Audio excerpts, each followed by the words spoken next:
Friends, as I said yesterday, this week we're getting to glimpse and meditate on the shocking emergence of fertility. It's the week of surprising fertility. Yesterday we had Manoah and his wife, and we had Elizabeth and Zechariah and John the Baptist, and today we have the Annunciation scene. We'll hear this again Sunday.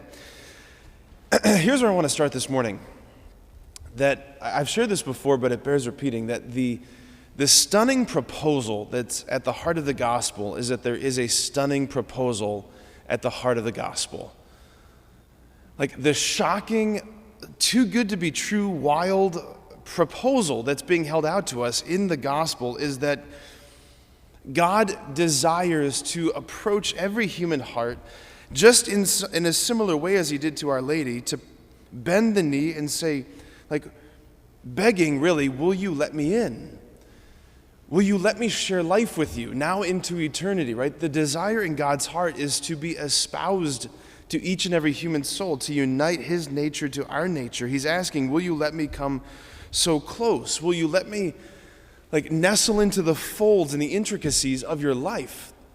Like, that's the stunning proposal, that he's not just merely tolerating any of us. He's not merely interested in a mere personal relationship with any of us, that there's a desire for profound intimacy, that the least inadequate analogy that we have, the least inadequate analogy that the scriptures give is that of marriage.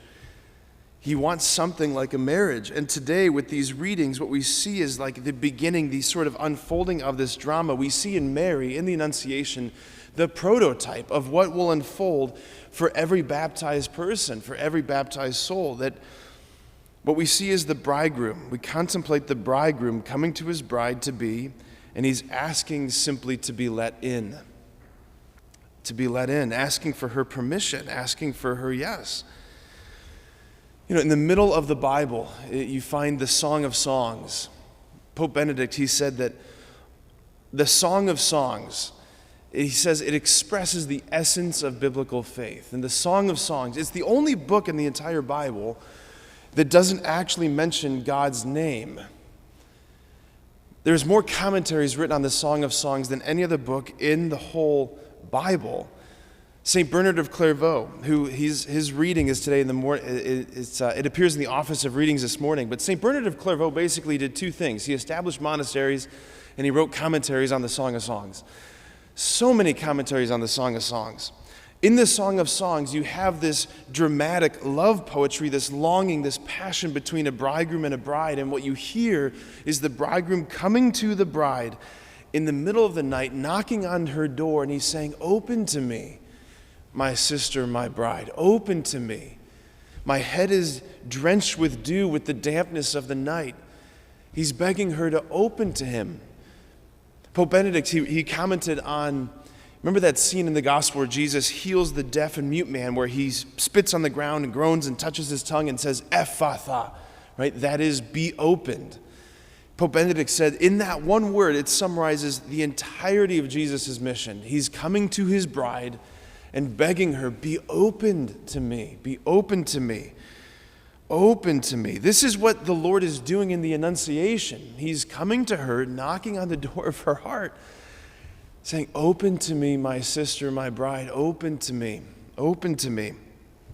As I was praying with this scene, this might sound silly, as I was praying with this scene, like the image that came to my mind was, remember the movie Little Mermaid?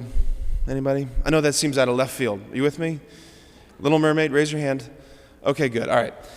Remember this scene where Sebastian's singing the whole drama, is he gonna kiss the girl? Remember that? How like every sea creature, everything is like leaning in, wondering, is he gonna kiss the girl, right? Everything is leaning in. Bernard of Clairvaux, commenting on the Annunciation, he says it's as if all of creation is leaning in, bending in. What is she gonna say? What is she gonna say? Like, have you ever seen out in public, have you ever gotten to witness someone proposing to somebody out in public, like on a beach or on a pier, out in a restaurant or something? Like, when you see that happening, everything stops, everybody's head turns, and everybody's wondering the same thing. What is she gonna say, right? All of creation, picture like every blade of grass, every bug, every star just turning in attention. What is she going to say? Is she going to open? Is she going to open? It's like as if everything in creation was screaming what the psalm was saying today that we just said. Let the Lord enter. He is the King of glory. Let the Lord enter. He is the King of glory. Let him in. Say yes. Again, Bernard says that when she did say yes, fiat mihi secundum verbum tuum, let it be done unto me according to your word. When she did say yes, he said the farthest star in the farthest distance of the universe danced for joy. It's a beautiful image. I want to share briefly here, just for a second, a reflection from a 20th century British mystic named Carol Houselander.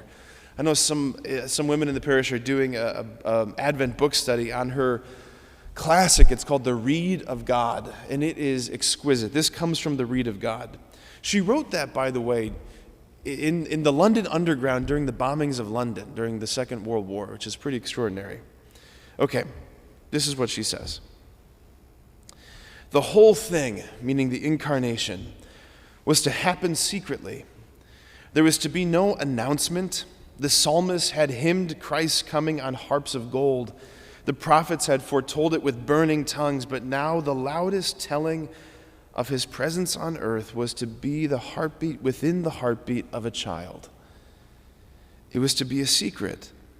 And God was so jealous of his secret that he even guarded it at the cost of his little bride's seeming dishonor.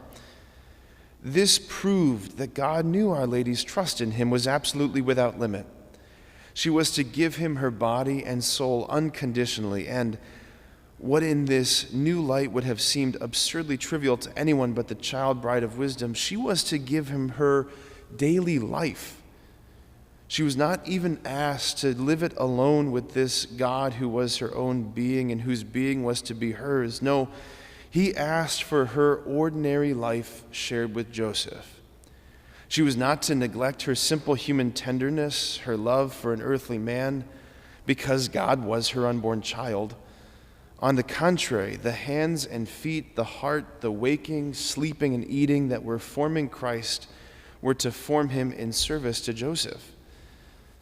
Yes, it certainly seemed that God wanted to give the world the impression that it is ordinary for him to be born of human creature. Well, that is a fact.